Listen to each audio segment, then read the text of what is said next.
What is up, everybody? This is Evan with the Lemons with Clemens. Today, I want to talk to you about why your friends are not real. And that's the lemon. What's up, everybody? This is Evan with the Lemons with Clemens. Obviously, like I said, I do want to talk to you about why your friends are not real. And there's a couple things that go into it. Actually, there's several things that go into it. And it's something that I've actually been... This is a subject that I've been thinking about for a long time. And so to kind of outline what I'm kind of wanting to talk about is the fact that most friendships are pseudo friendships. Okay, most of them are meant for mutually beneficial means. There is a means to an end type of situation that is leading you to hang around this person. And while you may get along with them, you might not actually be friends with them long term because they do not offer any value to your life, maybe in the future. So, with that said, think about when you're younger, all right, and you start grade school, kindergarten, and God forbid it be a situation where you were a child that had to move around a lot. This situation won't be exactly the same, but you at least might be able to imagine it if that was your situation. A lot of times in these schools, the same people are around each other day in and day out for anywhere between 10 to 12 years.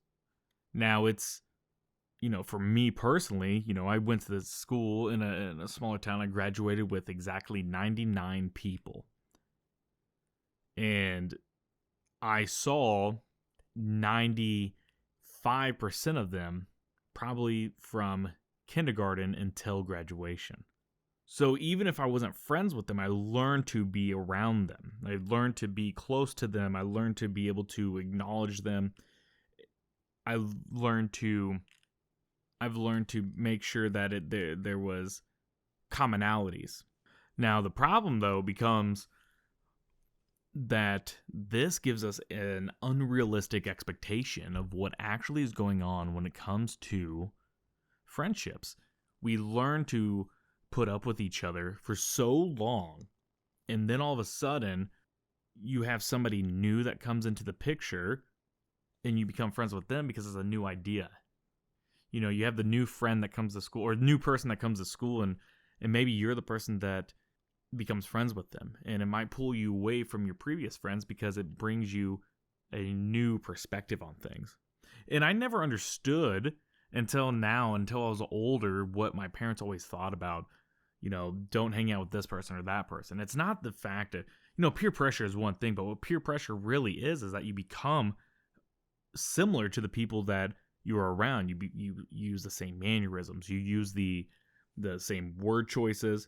You have the same ideas and philosophies about a lot of things because you build off of each other and continue to push whatever traits forward because you're just enabling each other at that point.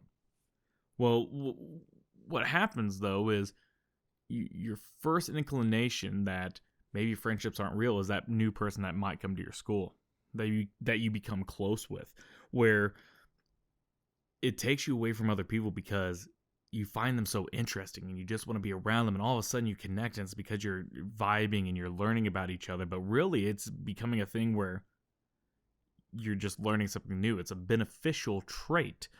You're benefiting each other. Now, the one thing, and this is where it'll probably upset some people, and I know that it's going to be a common theme of the rest of the show. Mutual benefiting or mutual benefactors is the biggest thing to most friendships. If you are no longer showing value to each other or to someone, or they don't show value to you, your friendship level begins to decrease because you're not gaining anything from them. Because in life, unless you're somebody that doesn't want to progress in life and you don't have aspirations to do better, which is a thing. And if you want to be around the same people forever, then God bless you and you're doing a great job, okay? But most of the time with people, we want to always progress. We're social creatures by nature. That's what we do. But we have to progress. And if we do not get a benefit from somebody, if we do not get a value from somebody, we usually naturally push them away, because the mentality that you don't want that person to just bring you down. What your parents always taught you throughout your life of not wanting somebody to bring you down to their level, that's what they're talking about, and you don't even realize that's what they're talking about, because it is such a subconscious thing where really what it is you don't want to stoop down to their level. You want to continue to progress. And then to progress, you have to push people like that away. Now, high school is very cliquish. You start to be around the same people. You find a lot of benefits from being around certain people. And the people you become close with end up being somebody that shares a common interest. Now, those common interests might be drugs. It might be drinking. It might be musical theater. It might be football. It might be another sport. It might be basketball. Maybe it's reading. Maybe it's because you're the one that doesn't connect with all the other people. But these cliques join because of similar traits, because of similar interests. And I know that's a duh moment for a lot of people. Like, yeah, obviously, people that have similar interests become friends. But that's how cliques actually form. That's what you are looking for, because you're benefiting and you're showing value and you're progressing your common interest. If it's at a height for you in your life, if it's football, and that is your main focus, and you meet somebody else and football is their main focus, you have something to gain from that person. Most likely you have something to learn. Now, do you see the all-star jock often hanging out with the bench rider that barely even made JV? Absolutely not. Because while their interest is football, the jock is not gaining anything. Okay? Same thing with the people in band. The people that are really good at their instrument are probably going to be friends with the people that are okay or decent at their instrument, but they're less likely to be friends with the people that are poor at their instrument, unless it's somebody that's brand new to an instrument, but shows that they have the ability to learn that instrument. They show the knowledge and the know-how. And then that means that there's value, that you can learn at least a different skill set from that person. Now, let's get away from the high school talk, okay? College for me, all right? Here in the reason, let me explain actually why my thought process turned to this.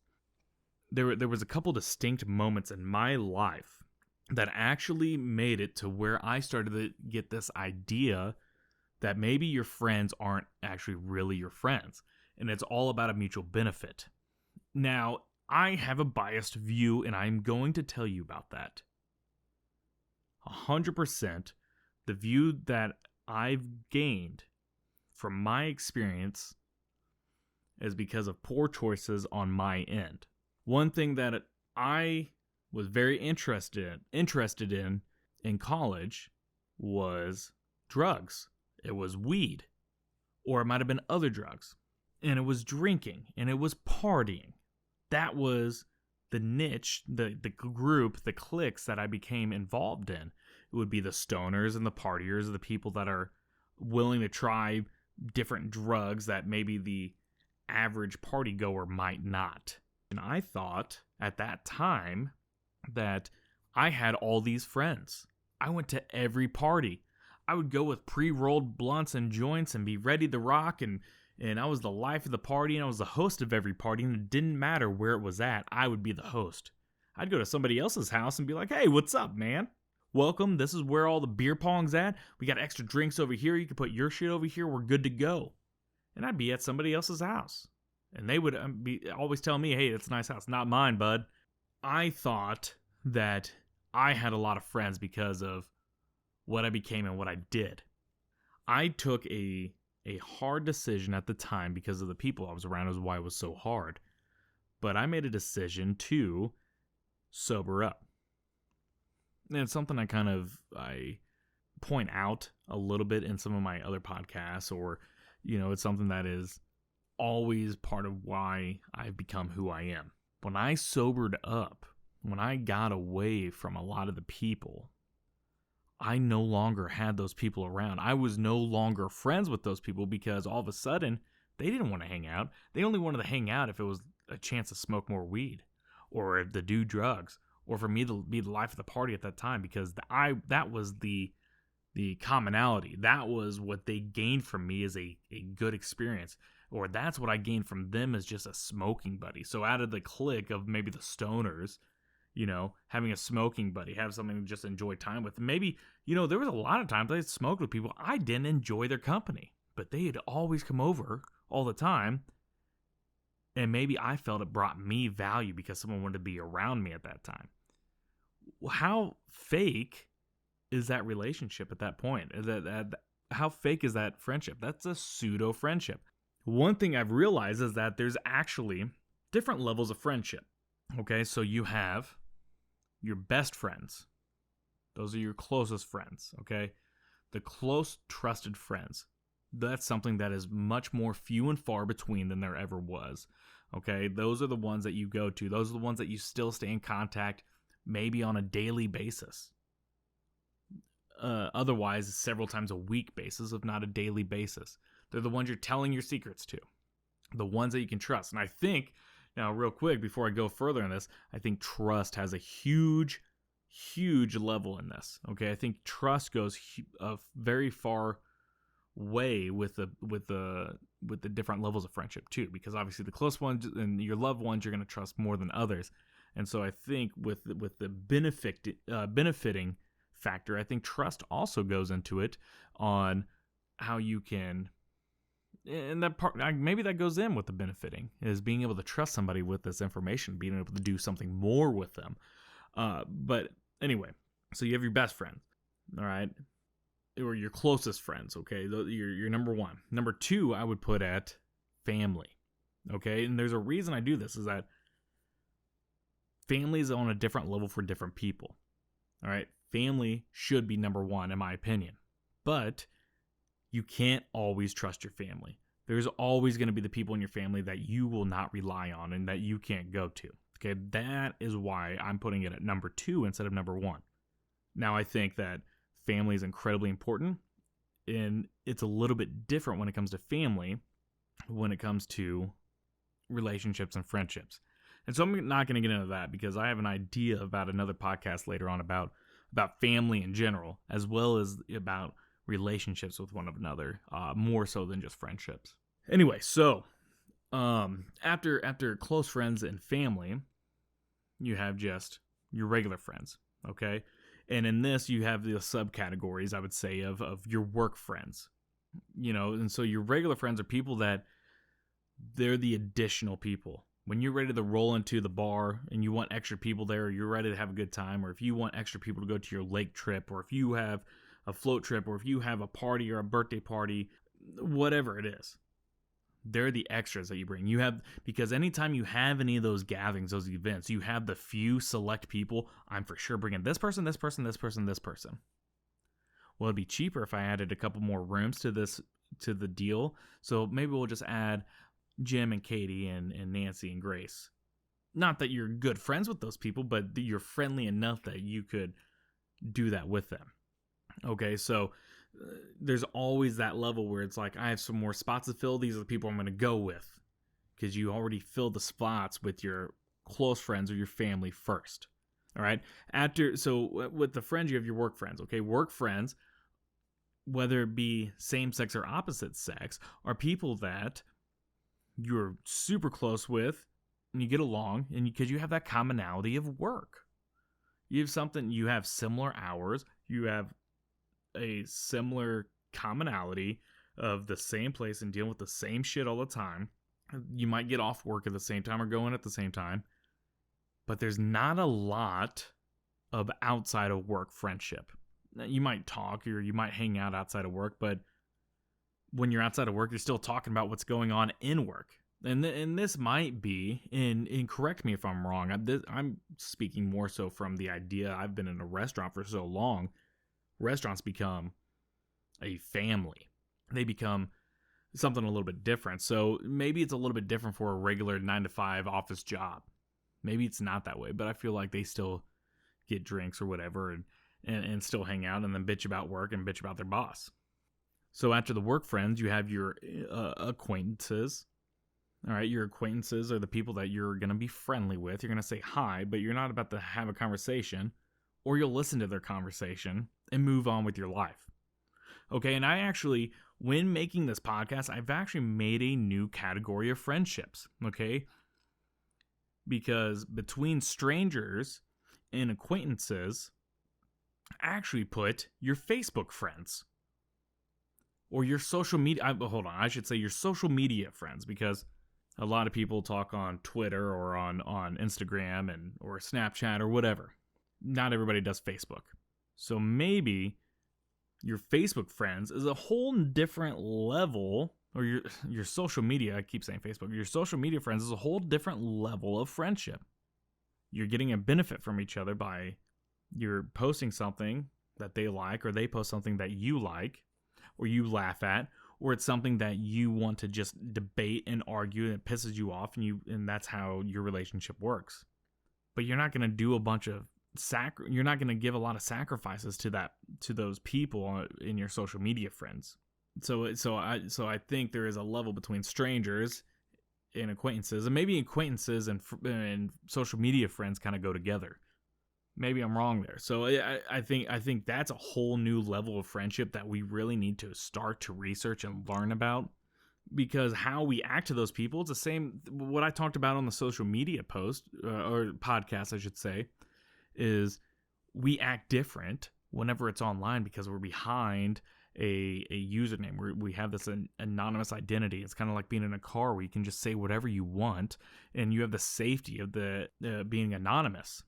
And so having that safety, that comfort level of not looking somebody in the eye and being able to have that conversation, maybe, I think it goes pretty far with comfort with somebody and trust with somebody. But I don't think it's also the same thing of you're not going to invite that person to what you're doing in your real life until it reaches a new point. So I don't know if you put that on the same spectrum or if it's its own spectrum of friendship, but as of right now, I'm putting it down with acquaintances because I think it's a different level of connection that you gain with those people. So an easy way to talk about your friendships, though, is a good comparison would be think about relationships with the people you know. Now, I am a firm believer of the idea that a man and woman, it's very difficult for them to cross the threshold of friends, or hell, even work friends into friends or even close friends. In fact, I almost want to say that's damn near impossible. I'm not saying it is impossible, but it's pretty close, all right? Because men and women are built completely different on what they want and expect out of a relationship, okay? The men are looking for a companion in life in the sense of somebody to get through things together. All right, a partner in crime in a way. While a woman, I think, is looking for a companion in life for companionship.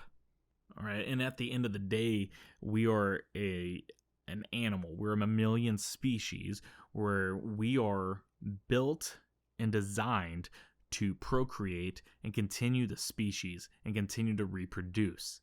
With that said, there is always going to be a subconscious drive for men and to be with more and more women. All right, that's not just based on toxic masculinity. All right, that is just a normal animal instinct that while we are a smart and intelligent species, there's something that we can't control completely when it comes to that. So anyway, without getting too far into the sociological impact of all that, men and women are built differently, and so them being friends becomes very difficult because they expect different things. How many times have you, as a woman, if you're listening to this, have had to turn a man down because they got the wrong signals, or had to just completely stop being friends with somebody because they thought that there was more than what there was going on? And how many times, men, have you maybe misread signals, or you thought there was more going on, or you were, and now this is where you have to be completely, truly honest with yourself, that you stayed friends and became close because maybe there was an inkling, a chance that you would get to sleep with that person later on. But at the end of the day, there's a mutually beneficial relationship going on with that friendship. All right, now here's an easy way if you wanted to debate the idea that men and women can't actually be friends. This is an idea. So if you have two married couples, all right, you have a man and a woman and another man and a woman. If two guys get together and the two guys get together and have a beer, that's one thing. Maybe have a drink with the boys, have a poker night. Two women, they go shopping. Maybe they get dinner together. Maybe they do a girls' night. What happens if the man from one marriage and the woman from the other marriage begin to hang out exclusively? Instantly, there becomes red flags. Why is that? Now, does that become a breaking of the trust in the marriage? And maybe that's the argument behind it, and that could be a thing. But I think we know deep down, and this is where the jealousy comes in, why men and women really can't actually be friends, because there's always going to be something deep down more than just friendship when it comes to opposite sexes. Now, the two couples could always, the entire time, hang out together and it not be an issue. But as soon as the man and the woman start exclusively hanging out, it becomes a red flag and becomes something that you need to be concerned about. So that's where the red flag comes in. That's when there's a lack of trust, and that's when there is concern and jealousy. And it causes issues, and a lot of the times just ends up being an affair. That's a common thing, in all honesty. It's truly common. But there's a reason, though, that those two people hanging out make so many red flags and makes such uneasiness, because it's a natural thing for a man and woman to try to procreate. All the things that we do is based on the old evolutionary idea that we're trying to continue the species. As much as we want to fight it, that's what it is at the end of the day. Now, you look at the idea of toxic masculinity, and this is, of course, me going on another tangent, but toxic masculinity is very similar to the ideas behind most religions, where really we don't want to be, as men, talking to women or acting towards women or in general the ways that we do. Really, it's about controlling and maintaining and containing ourselves to control our whims, our desires, our vices. Being able to control that is controlling your toxic masculinity, or being able to be at peace with that, with your own oneself. And I think that's an important distinction to make, an important thing to say, because there's so many people that are so eager to say men are just toxic, and there's a very toxic environment out there when it comes to men and their idea behind women. You have to get past all that bullshit and break it down to the fundamentals and realize that it's all based on the very basic evolutionary traits. Something that we've all known about and something we've grown up with our entire lives. Anyway, that's a whole nother podcast, all right? Anyway, so friendships. Sorry, I'm so good at going on these tangents because there's so many things I want to say. By the way, this is a new microphone. I'm hoping that it sounds all right. Let me know in the comments. Be sure to go to the Facebook page and leave a comment. Like the page if you can. Go to the YouTube page, like and subscribe if you can do that. Or follow us on Spotify, Apple Podcasts, or Google Podcasts, or wherever you go. All those things are going to be beneficial. I would love to talk about anything that you're actually interested in talking about as well. Or if you're willing to have a conversation and have a debate, I'm more than willing to read whatever comment you say and have a response. And I've been looking forward to that. So don't be afraid to be that person. I would love to go ahead and have that conversation. And I'd be more than happy to invite you onto the show, and we can have that conversation as well. Speaking of which, I do have another show scheduled with some more guests coming in the near future. I'm looking at, hopefully over the next month, I have 3 or 4 different guests coming on, and hopefully also being a little more regular with my podcast coming out. Anyway, so while we grow and develop as people, we seem to push certain people away and bring others in. And I think that's because, like, when you go, like what I was saying earlier about going to college, one thing I didn't talk about is when you graduate from your high school and move to the next part of your life, your next phase, how many of the people that you've been talking to daily are you still having conversations with? How many of those people are you still friends with? Or was it all just a fraud? Did we just put on this image so that we were friendly with one another just to get through the day because we had the commonality of a school every day, going in the same homeroom? The only thing that changed throughout your life is a different homeroom with different people. And that was your biggest change in life. So when you graduate and you move on, some people are relieved and they go and live their life because maybe they're able to actually finally grow, while others stay behind at their hometown and are also relieved because they're going to grow and do their own thing without feeling like the need to present themselves a certain way towards the people around them. So then you go to college and you continue with those cliques and you find new cliques and you find new experiences to grow. And I think college becomes important because it's actually where you're going to be doing a lot more networking. But the friendships that you gain, again, become something of being of a mutual benefit. You're friends with this one person because they throw the best parties, so you get to meet more people. You're friends with these people because they're in a fraternity, and maybe those people become your actual fraternity brothers or your sorority sisters. They become, some of your closest allies and friends throughout life. But out of all of them, there's going to be still a handful of them that become your actual close ones. But at the end of the day, it becomes a mutual benefiting situation because it just helps you with the networking throughout your entire life. Everything that you do in college then is to continue to gain and improve your value to other people. You're benefiting each other.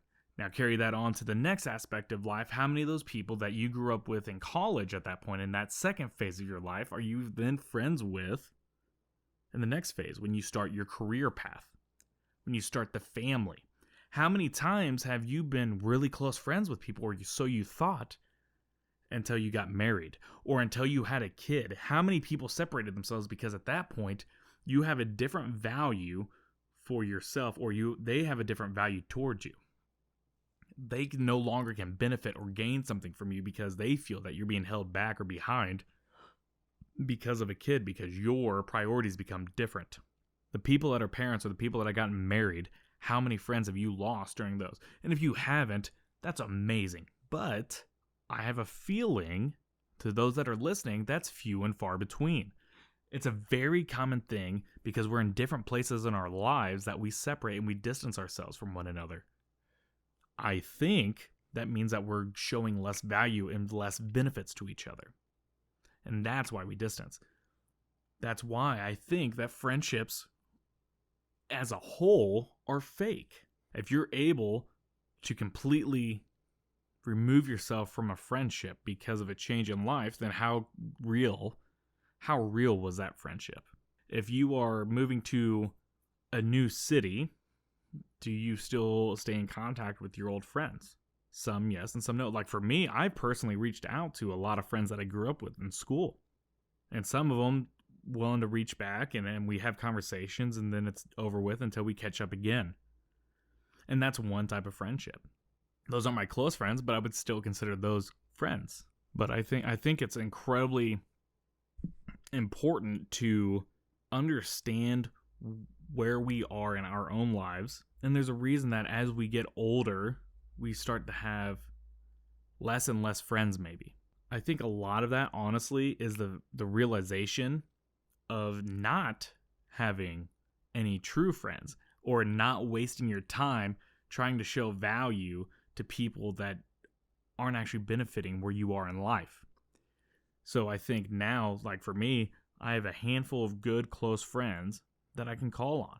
And it seems lonelier maybe as we get older, but I think it's a lot more real and a lot better of a relationship, a better friendship, a closer, a more fulfilling friendship. It's not as shallow, and I think that as you get older, you're willing to have harder and more meaningful conversations than maybe when you're younger, because things affect you at a different level, and you have to come to terms and understand that with each other.